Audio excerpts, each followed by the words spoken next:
Wyclef Jean, BKS1 Radio. Let's go. This is Essence Atkins, and this is BKS1 Radio. Hi, this is Melva Moore, and you're listening to BKS1 Radio. Yo, check it out. What's the deal? This the chef. Giving a big shout out to my peoples. Big KS, you already know what it is. Salute. What's up? It's your girl Monifa, and I'm hanging with BKS1 Radio. Hi, I'm Iyanla Van Zandt, and you're listening to BKS1 Radio. BKS Radio, baby. Hey, this is Jasmine Guy for BKS1 Radio. What's going on? This is Lamont Rooker, and this is BKS1 Radio. Shout out to BKS1, the best kept damn secret in the business. Hey, what's up? This is Raven Goodwin from BET's Being Mary Jane, and shout out to BKS1. Hi, this is Leon, and you're watching BKS1 Radio. BKS1. God bless y'all.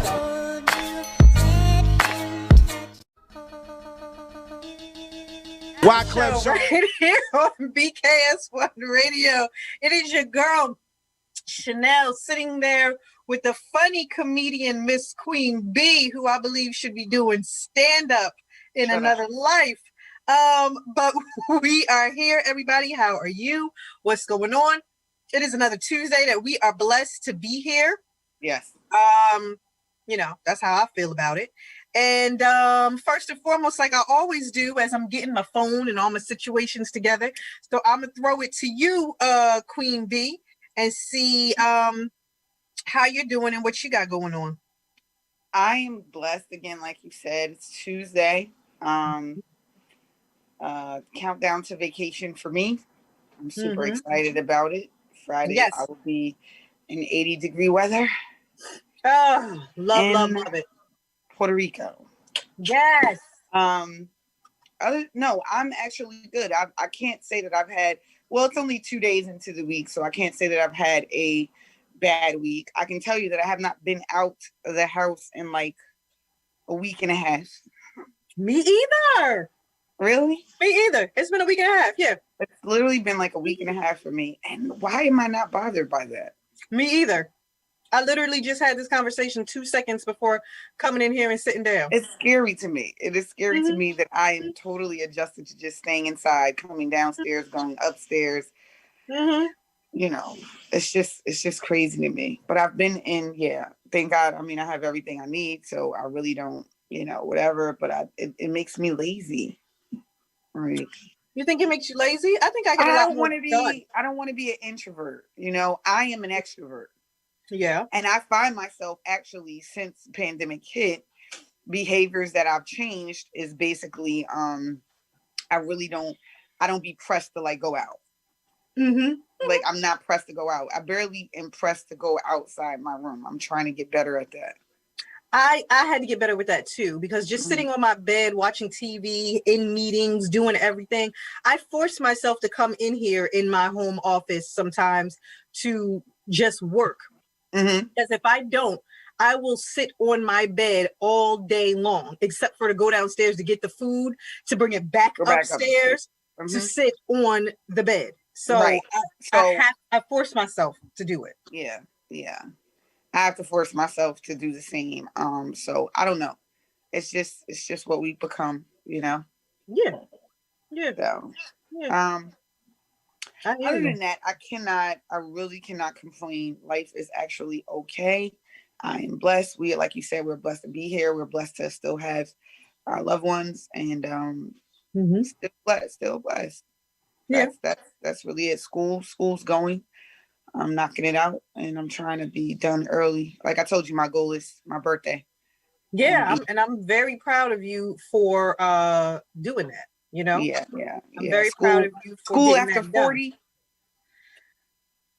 I mean, you already know I couldn't do homework. That's why you did mine. So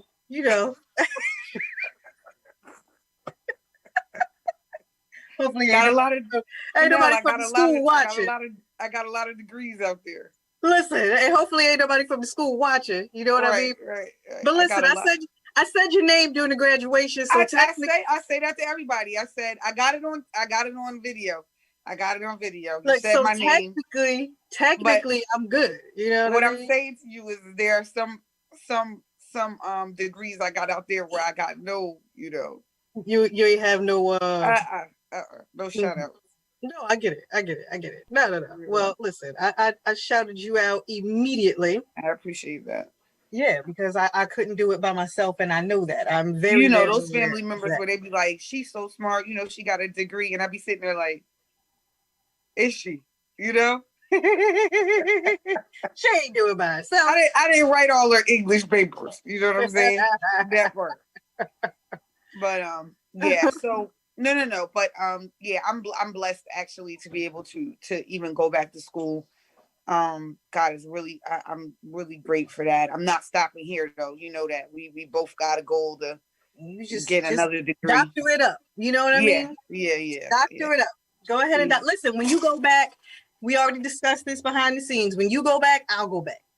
Mm-hmm. You know, so then you better not leave me, and I just feel like you about to leave me. No. Let me tell you why I'm not going to leave you, because whatever papers you got to do, I'm gonna have to choose a subject. Same one. What did you do for that particular? Oh, okay, yeah. Let me go on ahead and recycle that. Because don't you hate when you write a paper and then you think it's a lot of good work and you never see it again? Recycle. See what I'm saying? No, that happens. No, that happened all the time. I remember like putting my foot in papers and then being like, yeah, and that's just it. That's it. It won't be. And then wait, and then they got to the extreme now to where if you write a paper and you want to use it for another class and it's your own writing, they be like, no. So you want me to? How they know? When you do that little turn it in thing. Oh, turn it. Yeah. Then they got to put they got to put it, and then they be like, "Why does this paper match?" Well, if it matches, it's because I wrote it. The author. And it's literally like you change a couple things and that's it. Like, what's the? I don't understand what the problem is. My paper, right? I don't understand. I don't understand what the problem is. Yes, I don't get it. Either way. Yeah, in the meantime, we got to get into it because tonight is the big man's birthday. Yes. Today was the big man's birthday. So today today is Storm Norman General's birthday. And while any other year we would be somewhere laughing and joking, celebrating with him, we're not able to do that. So we're just going to end the show just 10 minutes early today so that we can go on ahead and start his celebration online right here. So that's the only reason why we're going to end 10 minutes early. But we do have a good show for you tonight. We all know that Valentine's Day, no matter if you believe in it, celebrate it, whatever it is or not, it's still February 14th, whether you care about it or acknowledge it or you don't. I mean, whether if Cupid came to visit or not this year. Or not, you know what I mean? You have a lot of married people that's like, oh, that's for single people. You have a lot of people where it's like, well, I'm single and so I don't acknowledge it. So whatever it is and however you stand on it, either way, it is on the calendar as being February 14th. So we are going to talk about that because this is the week, the Tuesday before Valentine's weekend. So we are going to discuss that. And we do have our favorite relationship coach who is going to join in on that discussion in the next couple minutes. But before we get to that, since we are talking about love and we are discussing relationships, Queen B gave me a call. Oh, you started drinking already. I didn't know. Okay. I did. I just my bartender came for me, you know. Yeah, I didn't know. Like I'm just so happy she's here. Thanks, yeah, bartender. I didn't know that's what we were doing. Okay. I mean, all right. But what I am going to say is because we're talking about love and relationships and, you know, leading up to Valentine's Day, Queen B, everybody, called me a little earlier. Yes. And she wanted to discuss really quickly before we get on with the coach, the movie Malcolm and Marie that came out on Netflix. Actually, you know what? Let me take care of business. You see how I just be going out of order? First and foremost, before we get to love or anything else, just to begin making a formal announcement before we start sending out flyers, the month of March, Women's History Month, we are having a women's discussion on the mental and emotional state of Black women. I just want everybody to know we are having a Zoom discussion, a virtual Zoom discussion on the mental and emotional state of Black women. And that will be in March for Women's History Month. We will get the information and the links to you shortly. But I just want everybody to know that that is coming up. So if you would like to join and be a part of it, you'll be able to go on to Eventbrite and you'll be able to download the Zoom link from there. Okay. So just, I just want everybody to know that that's coming. I'm getting comments saying I did not watch Malcolm and Marie yet. Don't spoil it. Oh, but we got to talk about it, guys. You can still watch it. I mean, for me, it doesn't change anything. It's your interpretation. But Who said that? Who said that? Faye said that. Faye, you are behind. Which is so. What happened is it did premiere on Friday night. It premiered Friday night on the 5th, and I don't know what is going on with my phone. And we said we were going to discuss it. Well, let's take some snippets from it. You go. We won't tell everything, right? Because you were the one who called me earlier today and told me that I needed to watch it because you wanted to discuss it on our show since we're talking about love and relationships and all of that. Right. So you go ahead. So I thought the piece was brilliant. I know a lot of people will say it is not, but it literally is a day in the life of whomever, right? Okay. A day in the life of whomever. And I think every emotion was presented in this film. Everything from 0 to 1,000 was presented. Now, I don't know if you'll agree with me, but I saw some parts from his side and I saw some parts from her side. Mm-hmm. You didn't feel that way, did you? You felt like I got it. I got her. I did get her, but don't be one-sided. I'm not being one-sided at all. I got her and I got her issues and I get where her issues stem from and I get the issues that she brought into the relationship. I get all of that. That's the key right there. Yeah. That's what you're not understanding is that is the key right there. Mm-hmm. What I would question Malcolm is how did he allow her in his space, in the space that he did? And he has a history of this because if you hear him talk about I did his past, then you know that he has a history of being with the broken. Mm-hmm. Mm-hmm. Mm-hmm. How did he allow her to be in his space and why does he love her so much? Why does he love her so much? I don't know. I don't know. I honestly began asking myself that question while watching it. He says it in the movie. He does have a line where he is explaining, well, I love you. Oh, we got permission from Faye. She said, go ahead. She's still going to watch it. Okay. Faye, yes, you have to watch it anyway. Because I'm going to watch it again. Yeah, because we're going to want your interpretation on things. Yeah, no, but he does, explain it. Well, I love you because da da da da da da, and he definitely goes into it. I think, but he himself is toxic. How does he have the bandwidth to love somebody like that? He is extremely toxic, and as mental as he portrays her to be, he is just as mental. Or worse. I think but it's a line between crazy and brilliant. You know that. Yeah, especially in creatives, In creative, it just, it is. there's so much I want to say that I'm probably going to end up having to say behind the scenes. But a lot of times that opposites attract is real. Mm-hmm.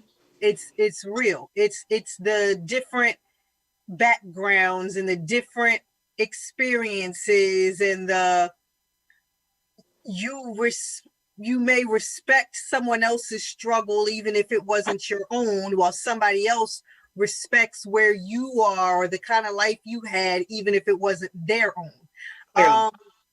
And that kind of brings people together in some kind of mutual admiration of each other. The problem is when you have situations like the movie portrays where you can't communicate.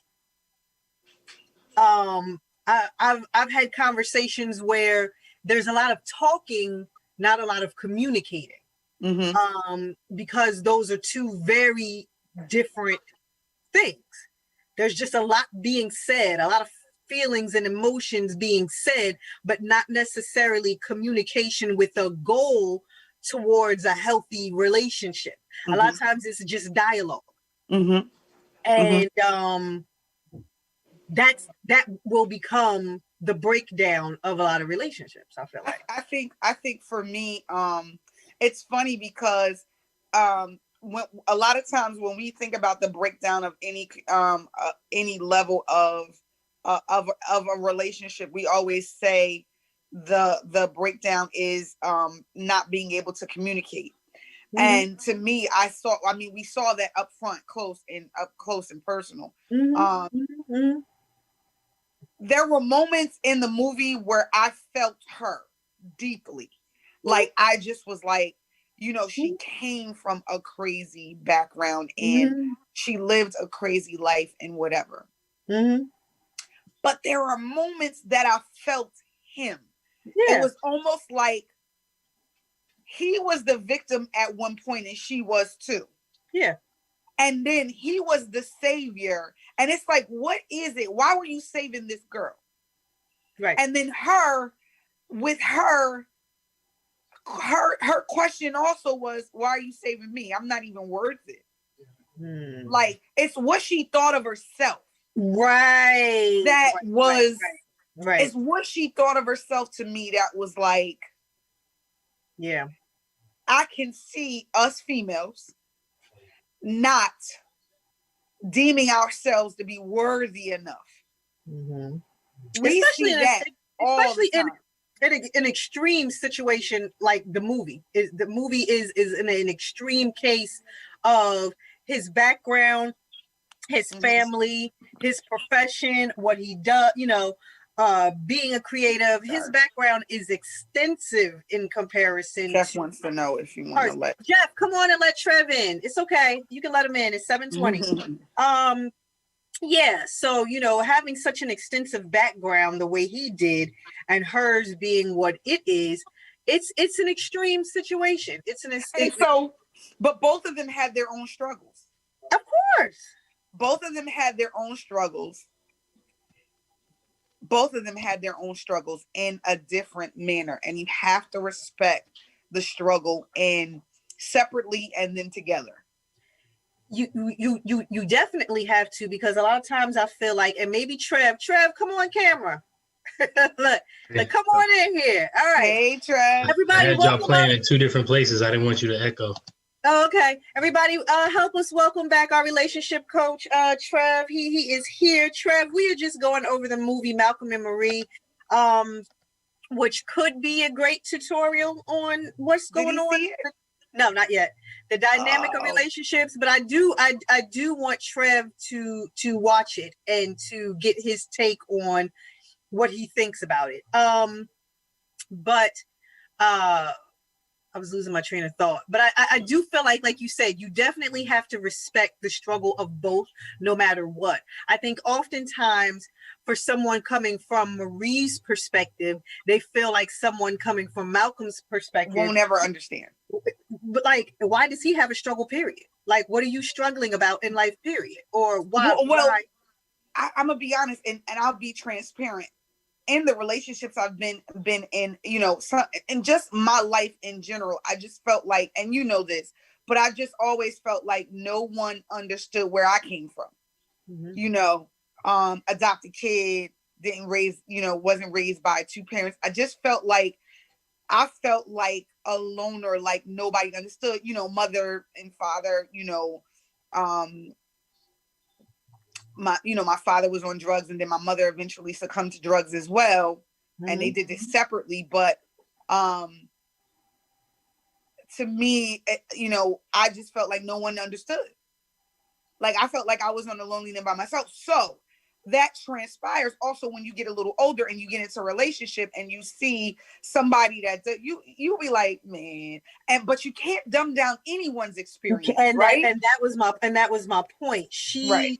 She tried to dumb down his experiences because his experience wasn't her experience. Just because, and she said this too, just because you grew up in a 2-parent household, that does not mean you didn't have struggles, whether you acknowledge it or not. That does not mean, yes, it was 2 people that was fighting, and 2 people had to tell me I was on punishment. You know what I'm saying? Right. And 2 people where, you know, they had to make ends meet and do whatever. Great. But there's still a struggle sometimes in that 2-family household as well. And I had to understand that because when you're a child and you're looking at your friends and family and they have the 2-parent household, you like, yeah, but you got your mother and your father. And it's like, whoa, wait a minute. Yeah. Yes, I have my mother and my father, but yes, we go through things too, you know? Right. I unfortunately, and that 2-parent household kid, because me and you talked about this. Yeah, that 2-parent household kid still has to make their own way in life, right? And sometimes their lives align up with yours, right, when they get older, because you're in the same place. You're in the same place. Like I say all the time, it's all relative. But what I will say, and then we're going to get to Coach Trev. You know, I say this all the time. I almost feel like, because I was the middle class parents, you know, in the suburbs, you know, both parents until the day my father passed away. And I almost feel like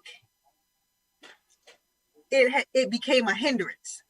And I feel like it became a hindrance as I got older and I got married and then divorced and began dating, because it was to that same, what we're speaking on. It was, oh, well, you had mom and dad. I didn't.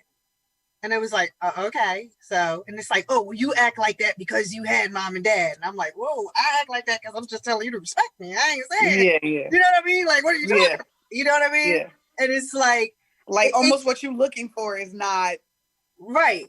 It often came up in conversation. That 2-parent household often came up in conversation, and then it was almost like, because I felt like my father was a good man. Again, I don't know all the dynamics of my parents' relationship. I just know what I saw from a child standpoint. But then you start looking for partners that exhibit the behaviors of your father. However, the world we live in now, a lot of times men are a lot different. They behave from a different. They cut from a different cloth. Right. They like think different. They're Kleenex now. I'm joking. They think different. They behave different. Yeah, it's a very different world from the world it was when my parents got married. You know what I mean? So growing up, seeing that, and then looking for it when I got to be of age was kind of like, we're on a different token, right? In a different token, someone that maybe didn't grow up with that, it comes across different. So either way, Trev, we are. It is the weekend before. It is the week. The Tuesday before Valentine's Day weekend. The dreaded Valentine's Day. Yes. So, we're going to talk about love and relationships and all of those different things. And that's why we brought you on. And again, so I have Lucretia is saying so true, coming from the 2-parent household and then trying to find somebody. You like, wait, but I thought marriage was supposed to look like this. And then you meet people and they're like, well, I don't know what marriage is supposed to look like. But you got to throw out your idea of what marriage is. You got to throw out your idea because it's different. So either way, Trev, your thoughts first and foremost on the different dynamics of being in a relationship where one person may have had more of a struggle in their background growing up, and the other person may have had a normalized struggle, for lack of a better way to put that. What are your thoughts on those people getting into relationships? Yeah. Can that work? Will it or no? What are your thoughts? What was the last part? Can a relationship work?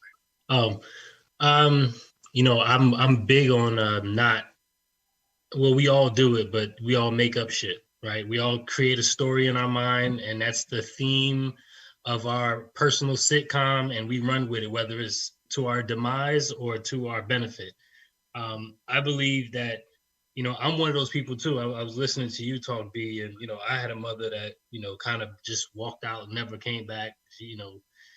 She wasn't dead. She still isn't dead. She just, walked out when I was like 11, left my brother to pay rent for himself because we lived apart.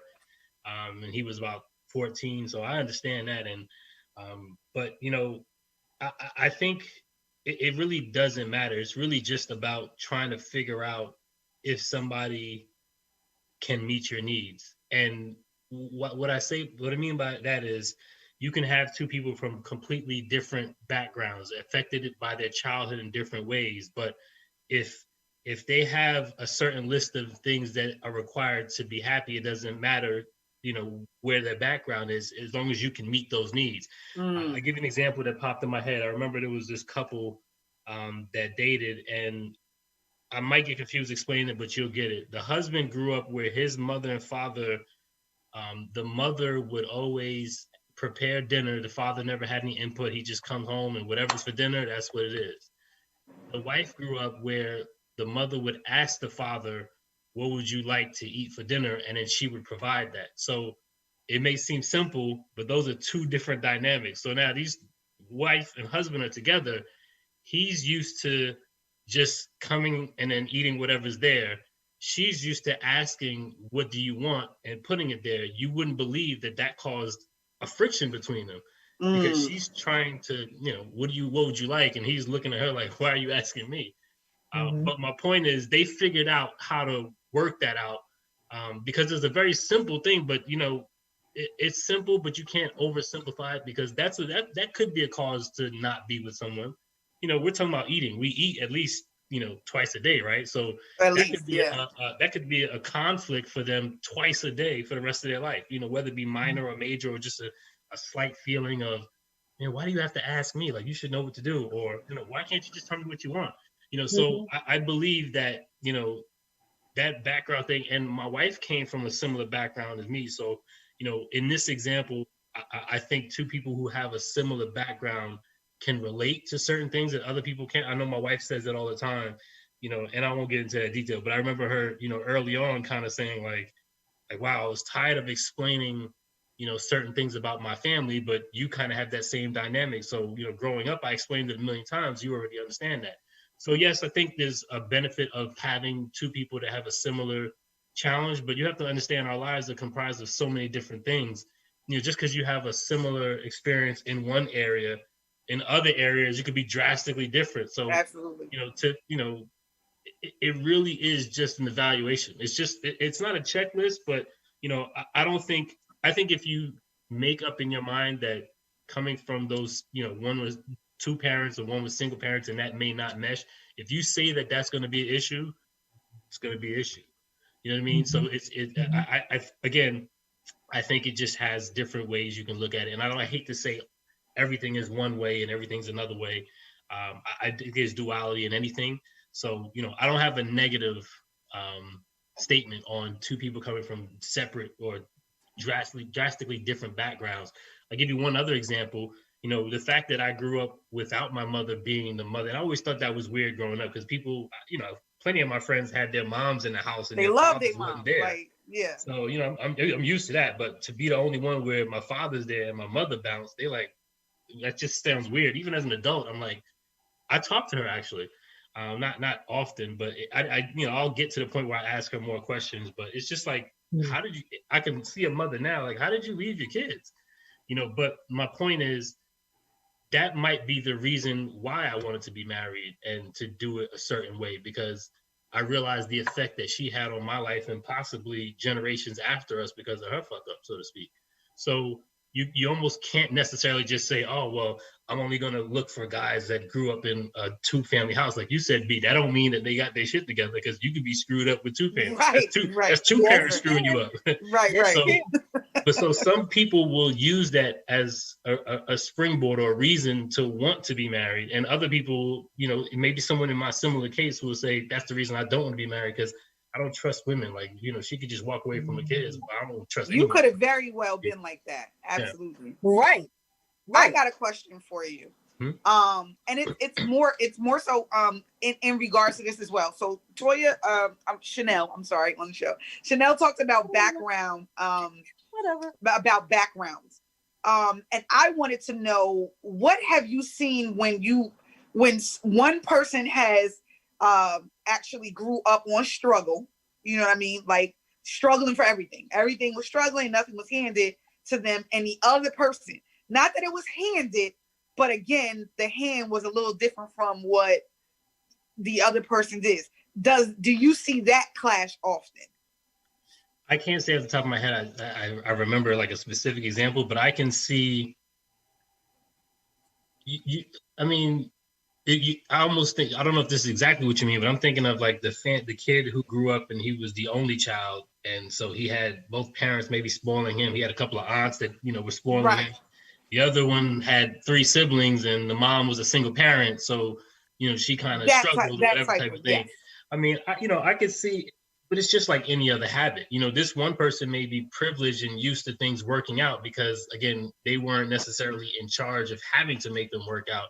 Whereas the other child might have been a little bit forced to learn certain things a lot quicker. So they may appreciate or just have a different, more productive plan moving in life. Whereas the other person, because it was handed to them, they're not necessarily prepared for certain things. I mean, it's just like any other challenge. You know, it's not something to necessarily focus on unless it's that person's issue. Then obviously you got to figure out how you can navigate that. But you know, just as easy as you mentioned that issue, I can probably pull up something else where it's 2 people, similar to the dinner, cooking the dinner thing, and you just gave a financial, let's just say that wasn't really financial, but let's just say it was kind of a financial thing. But yeah, it was. One person is horrible at saving money now because of that, and that's a reason for a relationship to not work out. So you could say this spoiled person never learned the principles of how to take care of a household, whether it be a man or a woman, and this person did learn, and this person didn't learn. And that can be a clash, because if you're trying to grow as a person and you have somebody that's kind of putting holes in your boat every time, and you're wondering why you keep taking water out, they may not be a bad person. It's just their philosophy on how to do things clashes with yours. This is part of wondering if they can work for you. I'll never forget dating my wife. I remember, and I always joke about it, but I feel like I forgot this story. I feel like she strategically had a book on her coffee table. It says something about choosing a mate, how money affects choosing a mate or something like that. I looked over like, what the fuck? Like the second date, I just look on the book on her table. I'm like, okay. But my point is like that's a reason to, you know, decide to be with someone if they can't really figure out, at least have a decent, or at least be able to go along with a plan if one person has a better plan than the other. You know, you can't be fucking shit up and you don't want to ride along with the wave. Like, what are you doing here? Like, you know, if you want to destroy this house, then, you know, go somewhere else. But you know, that you'll come across our lives are so complex. You know, if you've been on this planet for 40 years, you got to imagine, you know, 365 days times 40, whatever that number is, that's a lot of experiences. Even just now, my daughter walked in here and I winked at her and she was trying to wink back at me. just that little exchange, that was an experience that no one else in the world, out of all these billions of people, were able to witness but her and I.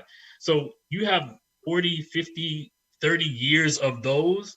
Like, no one's gonna be exactly like you. I've learned that. Like, I think one of you guys said it. Like, let go of this expectation of what love is supposed to be. That crucifies us. Most of us just have this image of what we expect it to be. Not saying you shouldn't have an idea of who you want to be when you find love and the type of person you want to be, the type of person you want to be with. But, you know, having this unrealistic goal causes you to make up shit, I think. So when you're not hitting that goal, I heard you say that again, as far as someone in that show, where how they viewed themselves decreased their value in the marketplace. Whoever you were talking about, how they viewed themselves decreased their value in the marketplace. So if you don't see yourself as valuable, it's going to be very difficult.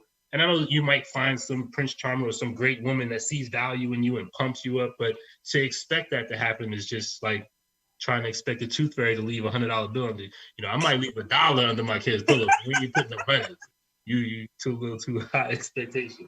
I think it's funny. I think what stuck out to me is when you said the need. If a person, your counterpart meets your needs. And I think that, Trev, what we all honestly, and I know I always feel like men are complex, but I feel like, I don't know, for some reason, and everybody's gonna kill me for this, women are very complex people. I don't think they're gonna kill you for that. Okay. I don't think so either. I don't think so. We are very complex in a sense that I know for myself, I know that I will tell you that for a long time, I didn't know what I needed. I was about you were gonna get that? Okay. No. I'm right with you, because I was gonna say, yes, meet your needs, but you have to be honest about what your needs. Because there was a period in time that I did not know what I need. Like, you could ask me, like, what do you want out of, or what do you need from me? And I would be like, because I didn't know. I couldn't be able to tell you. I think I told you this before a long time ago, but I'll tell you. I was very and the house that I grew up in, you know, my mom, she adopted all of us. So the house I grew up in, she's old school. So everything basically was her way. It was no asking questions. I'm telling you, if my brothers or anybody's watching this, my mother would literally pull up to the Burger King. We would go to Burger King, and the person would be like, "Yes, ma'am, how can I help you?" And she would be like, "I'll take 4 number ones, no onion, with a Sprite," right? That's how our life was, right? Mm-hmm. Our life was basically what she wanted it to be, how she, maybe I wanted chicken that day, but guess what? You know, I wouldn't say that I wanted chicken. You know, we had really no voice. And I'm not, I swear, anybody, even if my mom is watching, I'm not saying this in a derogatory way. I'm saying it because that is the way she ran things. That is the way it was done. You know, maybe I wanted cheese that day, but hey, you know, she pulled up when it was sort of like, you know, my mother every day, it was like clockwork, 5:30 every day was dinner on the table. She cooked every day, not every other day. The only day she didn't cook was maybe on the weekend. It was like, catch it, do whatever. But we were systematic in that. Beautiful. But again, when I get older, guess what, Trev? I can't make decisions. Yeah. I can't make decisions, and I'm indecisive. Why? My mother is doing everything for me. Yeah. She's thinking for me. She's telling me what I want. So what when you like. Say it again. What you like. What I like. So then it was when I got older, and I remember being on a date and I was cold. And the window was down. And I am dying. I am dying. I'm just like, my teeth are probably chattering. You know what I'm saying? And everything. Guess what? I say nothing. I say nothing. I'm not, you know, I didn't say I was cold. I didn't say I needed a coat. I didn't say, can you roll up the window? I didn't say anything. And it's funny because I think back to that. Because honestly, Trev, that is the start of what? you not being able to convey to somebody what you never developed a voice, and she did not impart in you the fact that you should, the part that you should be developing your own voice as a, not even as a woman, as a human being, period. But that just goes into relationships. It goes into, just adulthood. It goes into whatever. And so when I sum all of that to say, I know I took you around the bend, but I sum all that up to say that when you get a little older, so now somebody at 25 is asking me, what do I need? And I'm like, you tell me. Literally. What do you think I need? You know what I mean? Like, what do you think I need? Like, and I'm not, and so even in, my first marriage, even in that, I will say that there are times when my feelings were hurt. There were times when whatever, and I said nothing, and he would know. So it was like, what do you, I think at 41, I'm different. And 41, I can tell you what I need, what I want, what I won't tolerate. You know what I mean? But it took me a while to do that, Trev. Here's a question, a rhetorical question, so don't answer it now. Right. But that was your experience growing up. The question is, did you change that for your children? And that was a rhetorical question. The other thing is, I agree with you on how most people parented years ago. 80s, 90s, like, yeah. Seen but not heard. You were a child. This is an adult conversation. And I noticed that in my house, that, that was my wife's experience as well. So we all can kind of similar relate. But I noticed that, my wife will always give them options. And it's for the exact reason that you're talking about. It's because it's forcing them to make a decision. And if you said you wanted animal crackers instead of applesauce, nope, you said you wanted animal, you open the animal crackers, live with your decision. So it's interesting to see how people who have gone through that, and then they try to correct that moving forward. Absolutely.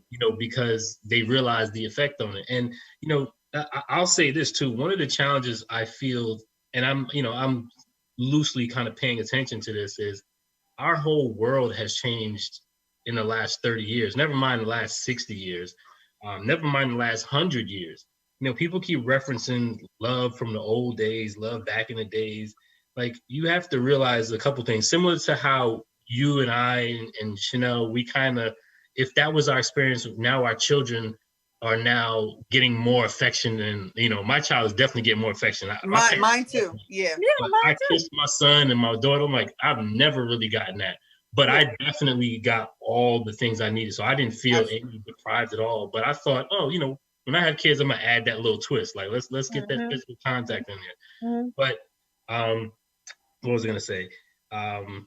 Things are changing. Like, even women, like women's rights have drastically changed in the women were always awesome, but more so suppressed.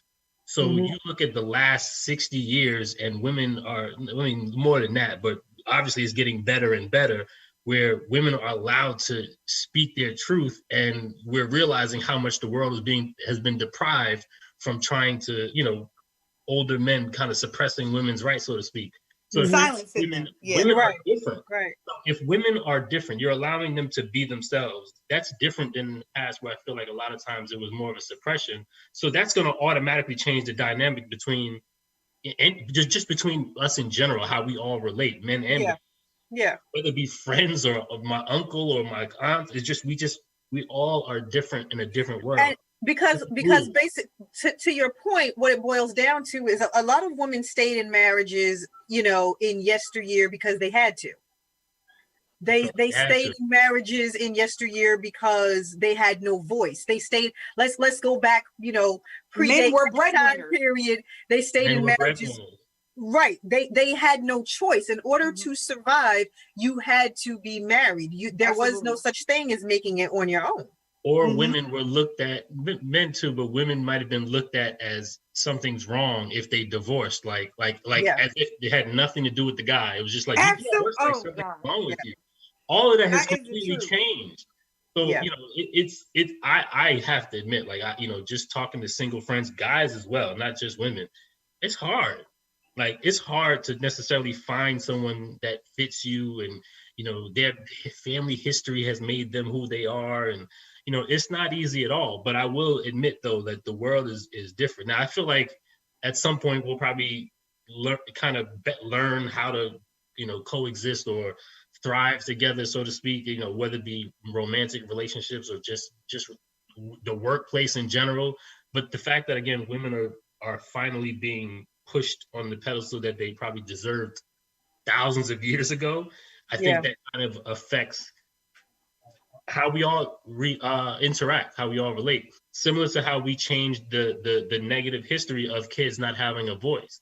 Changing that completely, we have no idea what our world is going to look like with more kids who know exactly what they want to do because they know that they have the right to make a decision. That's a different world that we've created. We actually put, well, I'm early in the beginning, but you guys have put kids in the society that may have an understanding of their power to choose. Whereas we were deprived of that. Whereas people like myself might have been deprived of that. Yeah.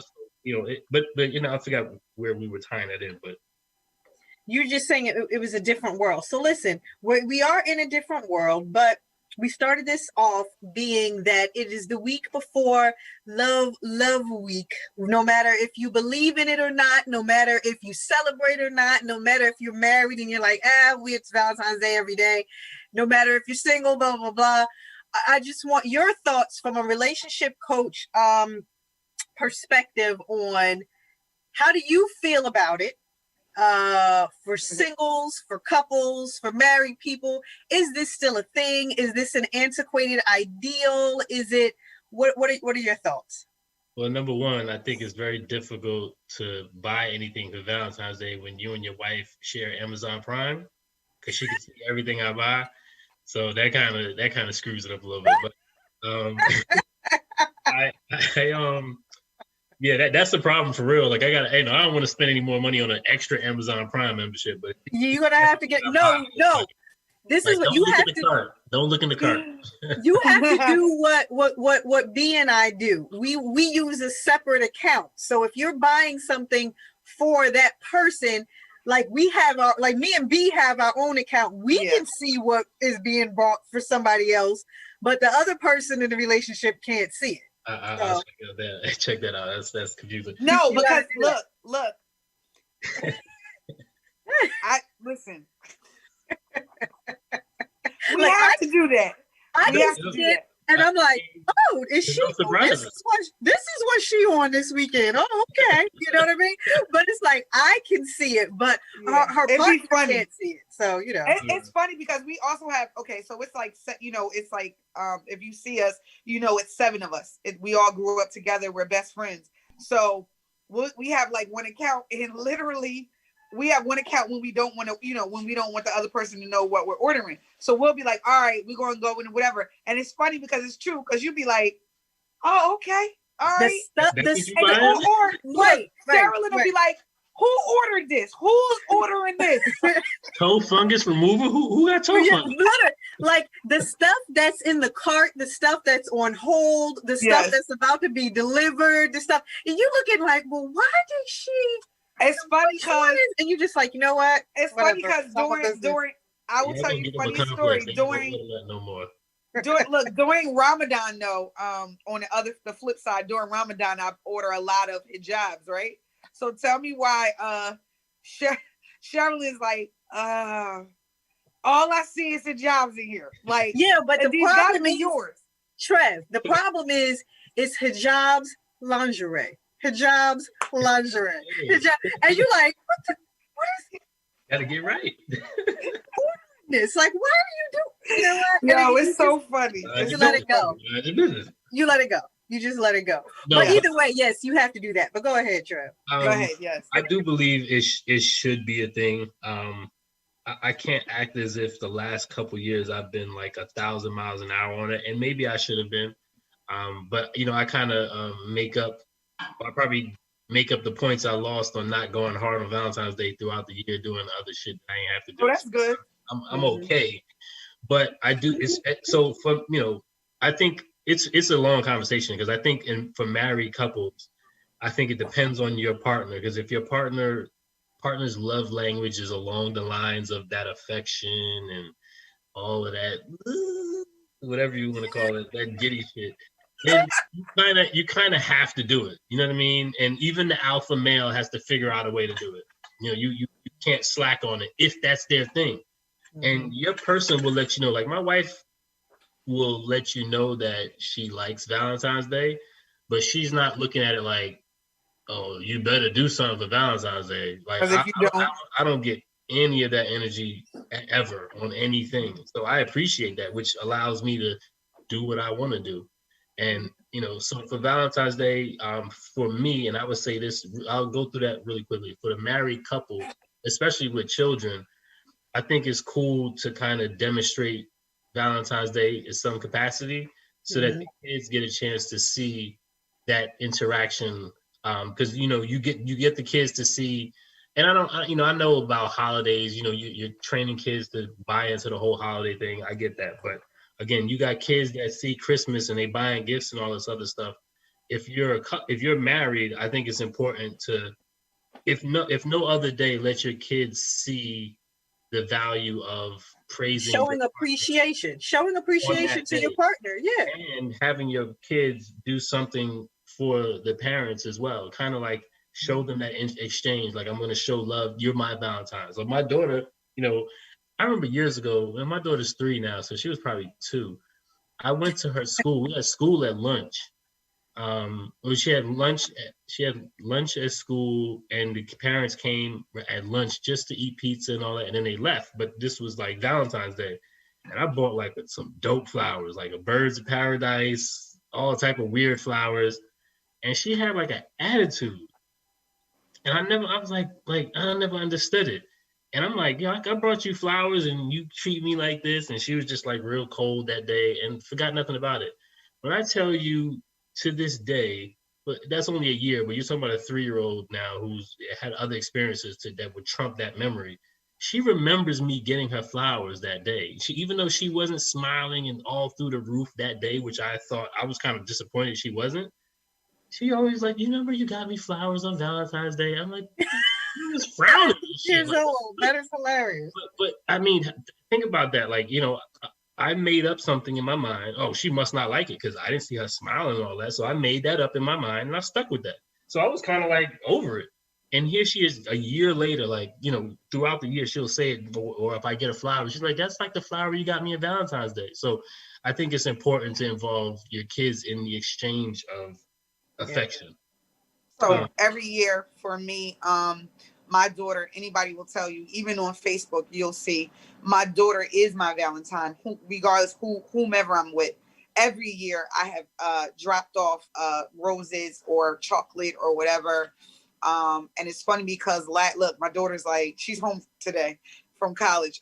My daughter, every year. And it's funny because she reacts the same every year. I will call her down to the office and she'll think she did something wrong. It'll be me with teddy bears and all types of stuff. Every year. And it's like, she forgets like mommy's coming. So last year to me was really sentimental because it was her last year going, you know, being in high school. And I was like, I'm going, you know, and it's crazy, Trev, because regardless of wherever I worked, for whatever reason, I had to, for lunchtime, go to my daughter's school and bring her every year. And I'm talking about 2nd grade, 1st grade, kindergarten, up, you know, 6th grade, every single year up until 12th grade, you know, I would make her my Valentine because I just wanted her to know, like, I love and I appreciate you. Mm-hmm. And I wanted her, you know, they get to that age when they're 16, 17, you know, they look for roses and everything from a guy, another, you know, a guy or whatever. And everybody got roses, but I always wanted her to know, like, I used to get her nails done, her feet done, everything done around that time to just let her know, like, I love you, you know? Yeah. So I wanted to know, Trev, what do men look for though? Mm-hmm. Some what you mean?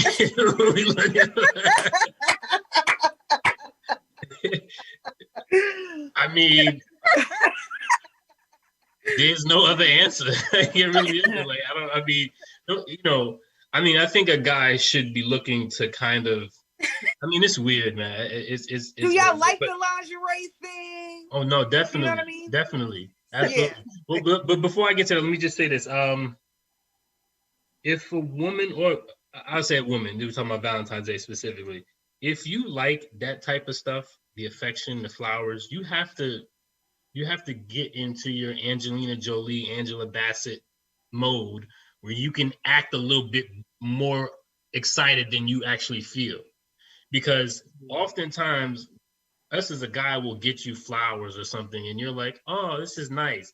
And maybe 6 hours later, you haven't put it in a vase yet. It's like, how much does she really like these flowers? Oh God! And then y'all will have a whole attitude. It's like I just didn't have time to wash out the vase yet. or you just take like flowers and you just sit down like, oh, thank you. Like That's it. Like, yo, I thought you were gonna hop on me. I thought I was gonna get a hug, like a 6-second kiss. Like you like, oh, these are so nice, and you back on your phone. It's like, you have to. No, you're absolutely right. You have to show it.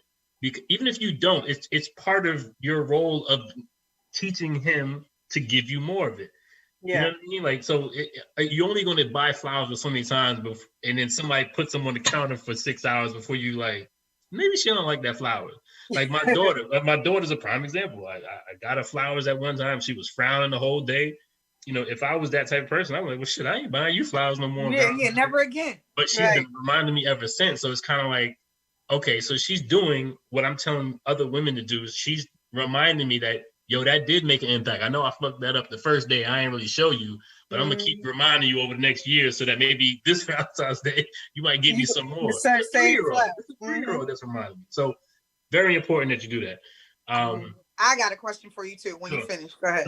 No, I was going to say the men, you know, hold on. My wife is asking, can she eat without me? Dad. The men, I mean, it sounds really barbaric, maybe. I don't know what it sounds like to most women, but yeah, like we trying to like get some. We're not like, we don't need flowers. I've gotten flowers before. You have? I thought it was dope. Yeah, I mean, listen, just like I'm a guy and in the pursuit of trying to get some, we've come up with some different tactics and tricks and ideas. Like guys are like, 007 when it comes to getting the draws. So but I guess this woman, at some point was just trying to do something different, and I appreciated it, but I wasn't about to be like, oh shit, I got some flowers. I was just like, yo, that's dope. Like it was different. All right, cool. But so we don't want flowers. I think for men, we want what's on TV. We want the siren. We want the woman. Especially if y'all dating, like if y'all together, like, on Valentine's Day, we want the siren, we want the Beyonce, we want the Cardi B, we want they're selling sex for a reason because, it's part of our society.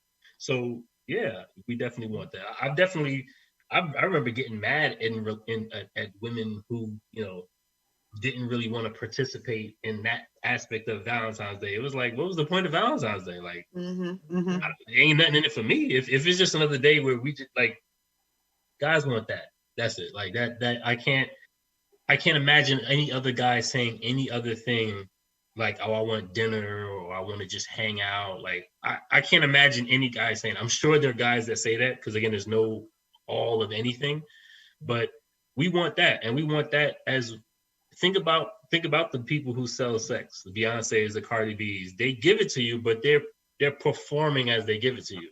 I'm not saying that a woman should have to perform or anything like that. I'm just saying everything is about the packaging. It's all about the presentation. Same thing with a guy. I can just hand you some flowers, or in my case, what I do, I come with the weirdest flowers. So I'm always going to get your attention because it's not just carnations and roses. It's a whole bunch of flowers I can't pronounce, so I don't remember the names of. And I know you ain't seen them before. So it's about how are you presenting it. So if you're the person that wants affection, you have to invite that. You have to celebrate that so that they know, oh shit, that's the go. If you're a guy and you want this lingerie and all that sex, if she happens to do that, you have to let her know, like, this was everything I needed. This is all I wanted right here. And maybe they'll learn, okay, this is what this person likes. I'm gonna keep doing more of this, and it extend past Valentine's Day. But you have to let them know that this was it. This was a good look tonight or today, whatever it was. Yeah. All right, listen. Do you have to jump? I know not yet. Not yet. We still good? Okay, so I got a really quick question for you. Go ahead. For the singles, because you know we all know what it is to be in a relationship and all that good stuff. What should be a single person's level of expectation for Valentine's Day if someone invites them on a date? Or what should be the female or the male's level of expectation? I mean, if you're a guy, you should be confident in yourself, and you should expect to a degree that your night is going to end the way you want it to. But when I say expect, there's levels to expecting. Like there's the expecting that, you know, where you like I expect you to treat me a certain way. I won't let anyone talk to me a certain way. I don't care who you are. That's, you know, I expect that. So that's like, you know, here's a strong cutoff line. If you go past that line, we're gonna have a problem. And there's expect, like you kind of hope it happens type of thing. You know, so I think that's guys, you know, expect, you know, you can expect that, but again, it's more of the loose expectation because you don't have control over that woman. And, you know, as far as a woman, you almost have to let go of the expectation because he may not perform to that level that you're looking for. So again, I'm telling the guy to expect what he's going to get, but he may not get it. So it's a loose expectation. Just have confidence in yourself. But the woman, I would say, don't expect. Guys don't know what you want. Like many guys don't know. So to expect him to come with this whole grand plan and he doesn't, I think is setting yourself up for disappointment. And whenever you have disappointment, it ends up kind of like a division. And whenever you have division, is kind of like you separate. There's like a divorce, whether you're married or not. So, so I got these 1-second questions for you. Okay. You ready? Okay. Who should pay for the dinner? The man. The man. Without a second thought. Okay.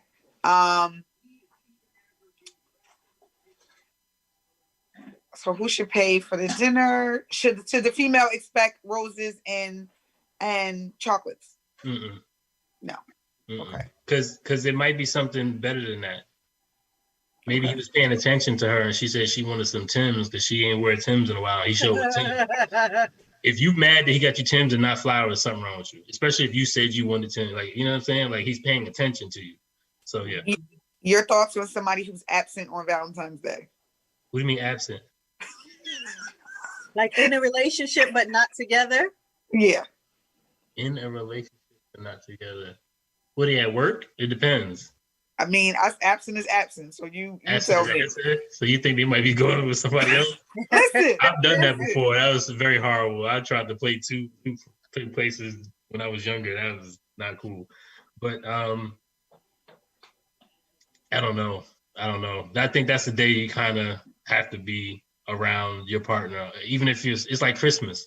Like even if you're not a big Christmas person, you should be around your family at some point during that day. You know what I mean? Okay. Somebody who celebrates like really is into Valentine's Day and other persons feel like they don't have to do anything for the person on Valentine's Day. What's the happy median? Don't make a big deal about it. Like when you look at your portfolio, your financial portfolio, some investments go down, some go up really big. So you just kind of balance it out. So instead of getting mad that this investment on Valentine's Day went down, just look at your overall portfolio. How is this person performing? Like, is this person holding it down? Like, are they there when you need them? Are they giving you the ultimate gift of quality time? Fuck Valentine's Day. Like, okay. One more question. My last question. What do you tell the people that have children for Valentine's Day? How can they make it special? Because sometimes you can't get rid of the children. So what do you think? iPads, tablets are really good. Stick them in a corner. But you're just gonna have to wait it out. You know, whether it be, you know, they got to go to bed at some point. Yeah. But I think everything is about the lead up. So you should spend most of the day kind of building toward that moment. So it's almost like y'all are collectively excited to get these kids to bed, type of thing, or get these kids out the house if they're old enough and they already hang out with friends and all that. Okay.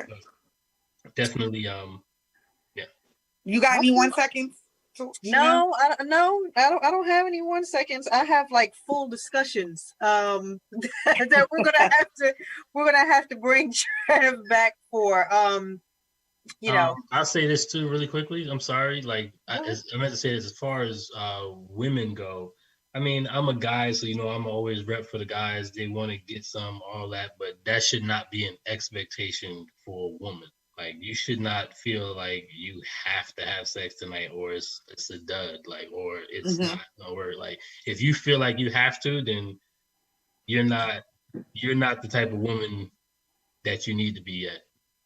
Like, you should only be doing that if it's something that you really want to do. You feel like, oh, well, it's Valentine's Day, I'm supposed to. Like, that's what I'm talking about as far as women having, it's a different world now. Like, you shouldn't feel any type of way about that. Like, if it's not popping, it's not popping.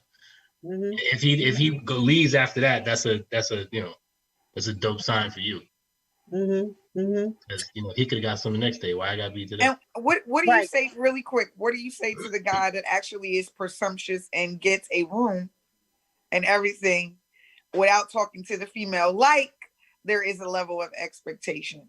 He might have been raised by a parent that made him make decisions. So instead of him checking with you, he made the decision. It might have been a bad decision, but you got to shoot your shot. I've done that. I've done the room, and then we got there, and they like, it's not popping. I'm like, no, it's the weirdest. It's the weirdest thing to back out of, because it's like, oh, look at the time. Oh my God. Okay. Yeah. Wow. Listen, I want to, first of all, we thank you for being here tonight, and thank you for just briefly discussing all of this with us, the weekend before. When we do have another show, I definitely want to talk. I want you to see the movie Malcolm and Marie.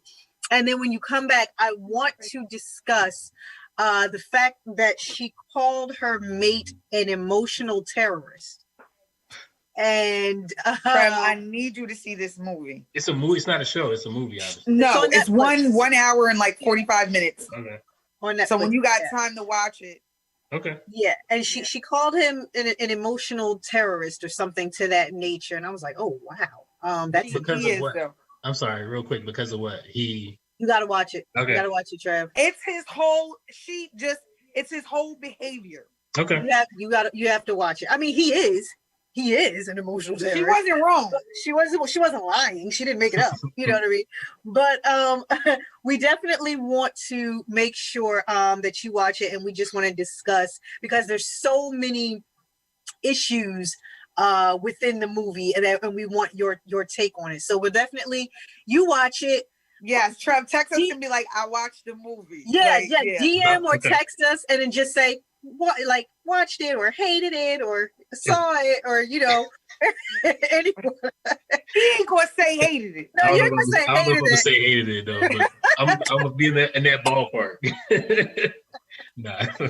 just say watched it, you know what I mean? Let us know, and then we'll reschedule another show, because we definitely want your take on a relationship that has that dynamic in it, because I really honestly think that's important, and I really want to discuss that, because I feel like as minorities, a lot of us have that kind of toxicity in relationships where we feel like it's normal. And I totally agree.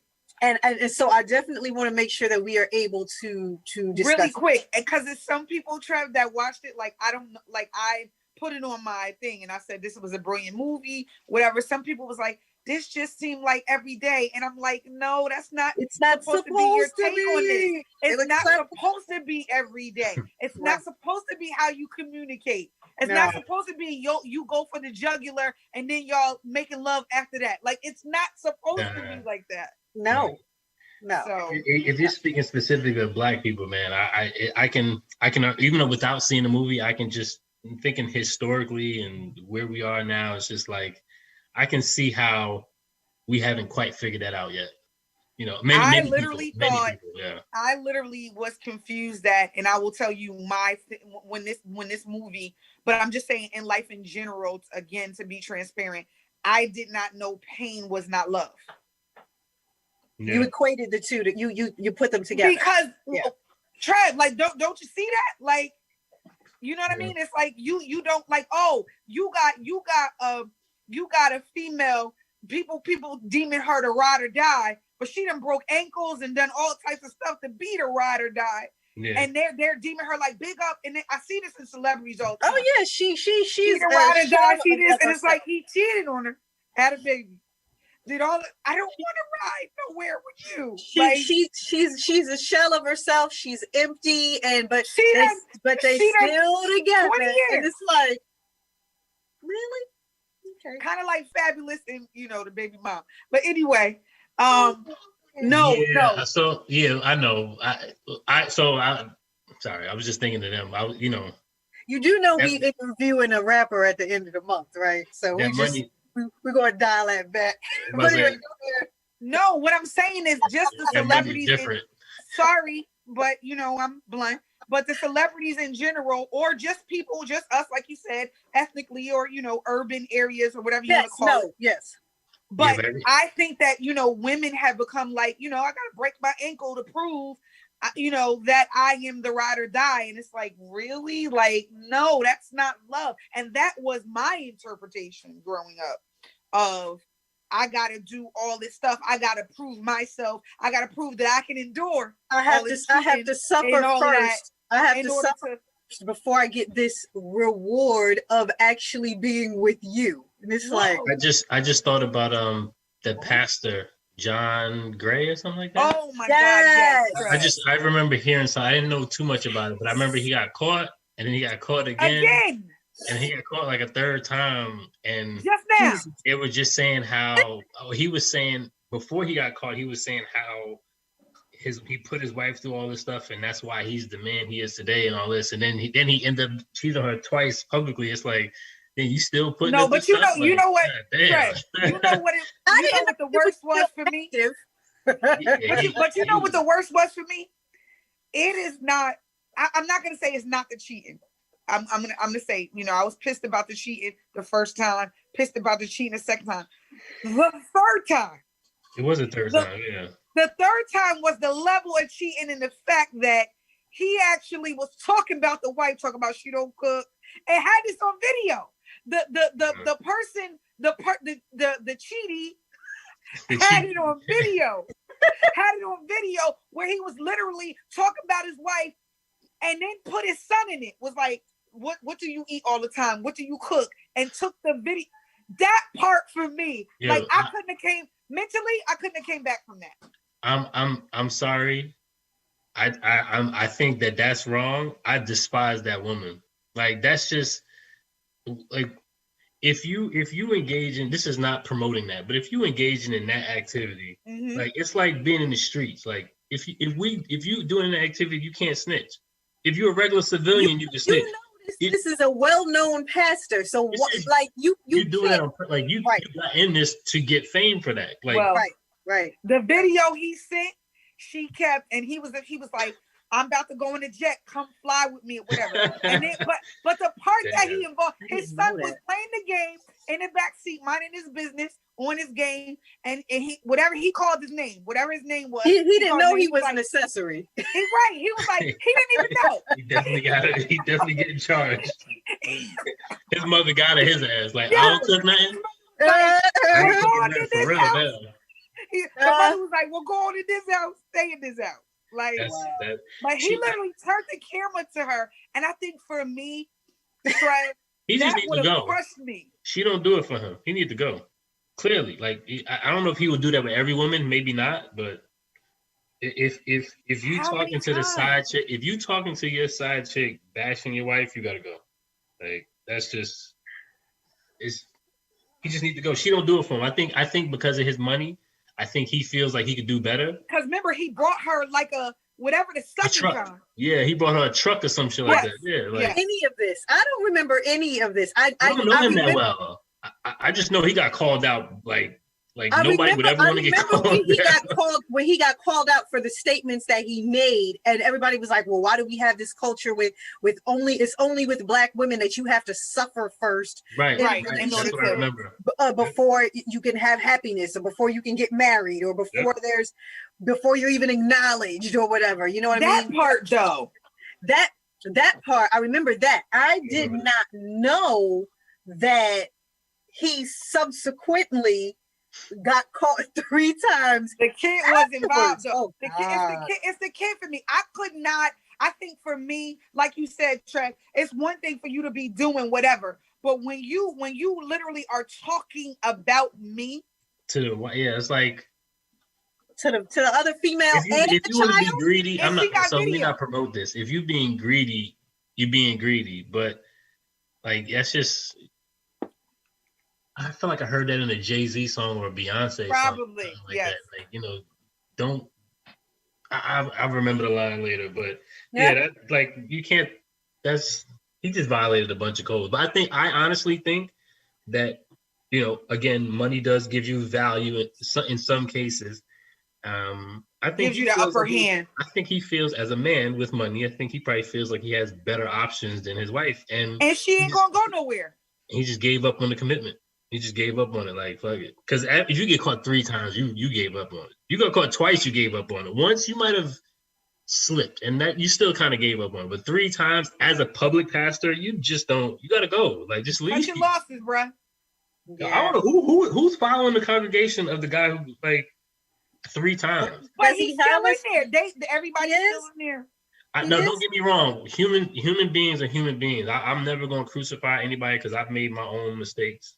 We all have different areas of life, but not 3 times as the pastor on TV making money and all that. Like you fucking up your bag. But look, like you messing up your bag. But listen, this is the thing for you. How many times you gonna keep going in front of the congregation, apologizing? Wait, how many times you gonna sit yourself down in your own church? Yeah, but what was the original statement that made me think of John Gray? We were saying what is how like you got to break your ankle in order to suffer. You feel like you got to suffer. I told y'all before, like me and my wife don't argue. Like I don't feel like I gotta argue with you to have great sex or some shit like that. Like we don't have to have makeup sex. You can have makeup sex without fighting. Like you don't have like I don't know. I just feel like in the whole. You know, I feel like I have to suffer thing. I feel like you just don't know your value, like, or you just don't feel like they're like starting over and all this. Like people would be really scared to start over and don't even really know. Like 3 months away from the relationship, they find somebody right away. They think it's going to take 18 years. Some cases it might. In some cases it take 18 years because they think it's going to take 18 years. Like how we think about what's about to happen. Mm-hmm. How that affects what's about to happen, people really underestimate that. How we feel about what's about to happen and how that affects what actually happens, people underestimate that so much. You're absolutely right. So, you know, to feel like you have to, like his wife, she's not going to go anywhere because, I mean, I don't know if they have a prenup or something like that. So she's not about to go start over and start working some new career unless she has a passion for something, which I hope she would find. But in her mind, she like, it's cheaper to keep them. Mm-hmm. You know, not just the money wise. It's like I'm gonna start all over. I got kids. I just don't know how you sit in that 3 times without, like you said, yourself in front of the congregation. I couldn't do it for the world to see. I couldn't do it. The known pain is much better than the unknown pain. So no, in her mind, she think like. I'm gonna leave him. I'm not saying that she's thinking this, but he has the status, he has the money. I live the life I want outside of my romantic relationship. I leave him and go date some random guy who's not as successful, and then he cheats on me. I'd rather get cheated on in the Bentley. I've heard many women say that. They said that most women do stay because the enemy you know is better than the one you don't. That's the phrase you just. I don't know what I just said, but that's what I meant. It's the same thing. It was the same thing. Yeah. It was the same thing. I mean, I feel that too. To be honest with you, you know, I mean, it's true. Some people don't feel like like, I mean, some people really, especially, you got to think about how we all are striving to live a certain lifestyle, whether it be the time freedom, the energy, the trips. I can see somebody deducing in their mind, like, you know what, man, fuck that. I'm gonna gotta start all over again. He gonna get me what I need, whatever, but I'm not leaving to do what? You know, some people think that. Whereas there's other people that were like, that realize their value and like they playing Beyonce songs all day long, like all the songs. Why did back in the day we shun that? Why did back in the day when a woman actually got tired of a man that cheated all the time, back in the day, they really was like, no, you don't leave your husband.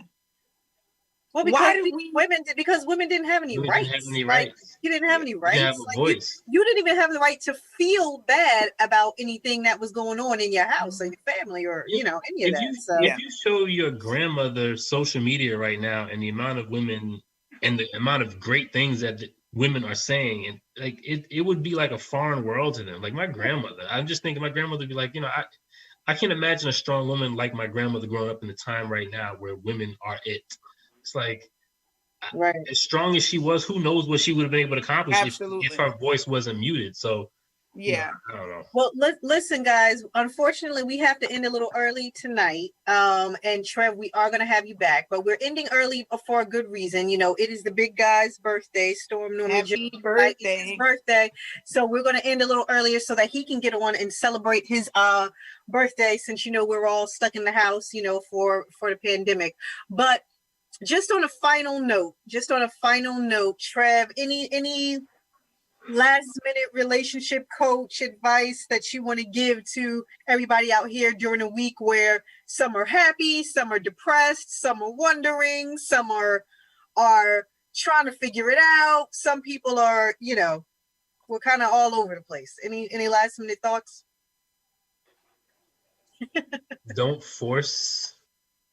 You don't have to force something for Valentine's Day. Just picking up some candy or some shit like that just to do it. You almost might as well not do it. But I mean, it depends on the person you're with, obviously. But in all honesty, I would say, my opinion, fuck Valentine's Day and start focusing on, and again, if you're single, married, I think you could do it together. If you're married, this is for everyone, single or married. Valentine's Day is a way to get money out of you. Figure out a way to make money together. Like, I know that's completely separate from the love conversation, but it's so much money being made right now online, all this other stuff. It's like, set yourself up, man. Like, set yourself up where, days like Valentine's Day and, the spoils that you're going to kind of indulge in, you can do them more often when you have more options. Absolutely. So a lot of people are kind of stressed out and focused on what they don't have in their love life when they could be just setting themselves up and maybe even their families for a few generations.